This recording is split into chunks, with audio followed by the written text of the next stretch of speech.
Even brilliant minds like Richard Feynman acknowledged its complexity. But don't be disheartened, as it has helped us build many things. For example, laptops, tablets, and even mobile phones. Or maybe LED lights. So it is worth trying to grasp the basic concept. Let's start by unraveling the mysteries of quantum physics. Quantum physics is the study of the small, for example atoms, or even subatomic particles like protons, neutrons, electrons, and so much more. It's a theory that explains how these tiny particles work differently from the everyday world we can experience. Now, suppose we draw this electron. Now, in quantum mechanics, it doesn't look like something we really see. In quantum mechanics, it's known as a wave function. Now, this wave function, for example, this electron looks something like this. So this electron isn't like a tangible object. It's more like a wave. And this wave is more abstract and mathematical, not the waves that we see in the ocean. So if you want to talk more about this wave, then we can see that this wave has some probabilities upon it. What does this mean? Well, for example, if you would like to calculate the position of where the electron might be, for example, is the electron here or is the electron here, well, we'll be using probabilities to determine this. And this is all because of the wave. We do something called the amplitude square, meaning we modify the wave to make sure it helps us get the probabilities. To create a rough example, let's say this is our negative part and this is our positive part. Because anything below this is negative, anything above this is positive. Now, any negative number squared will obviously become positive. For example, negative 2 squared will always be positive 4. Similarly, 2 squared will also be 4. In this case, our wave will be modified, looking like something like this. Our modified wave, using our formula for amplitude squared, we can calculate the probability of where the electron is. For example, the point where this wave is higher. There's a higher probability of the electron to be here rather than the point where the wave is lower, somewhere here. This is something called a probability distribution.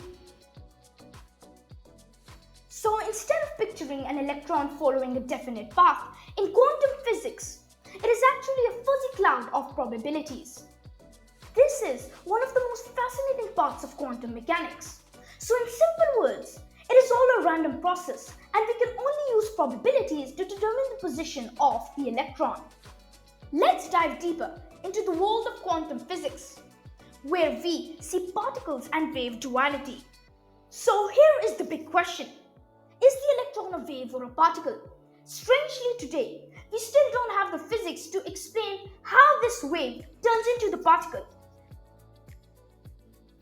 Now, to understand this concept better, we can go through to our double slit experiment. And this experiment is really fascinating. This is because in this experiment, we have 3 wall openings. Meaning we have 3 walls and we have 2 openings like this. We can call them 2 slits. Now imagine behind these 3 walls is a much larger wall. Sorry about the animation or the drawing behind this, but these are 3 walls and behind them is this wall. So now if we use our paintball gun and start firing, then some of the paintball will be hitting here, some of them here and some of them here. Makes perfect sense. But through these 2 slits, they will produce 2 columns like this. Why won't they come here? Because these walls are blocking it from coming here. Only through these 2 slits is where the paintball is visible. Now, what makes this concept really interesting is that instead of, let's say in this example we have, now in this case, some people believe that there are 2 electron waves. And these 2 electron waves go through these 2 slits. And once they go through, they interact with each other. And the point where they interact or intersect is where there is a higher probability of the electron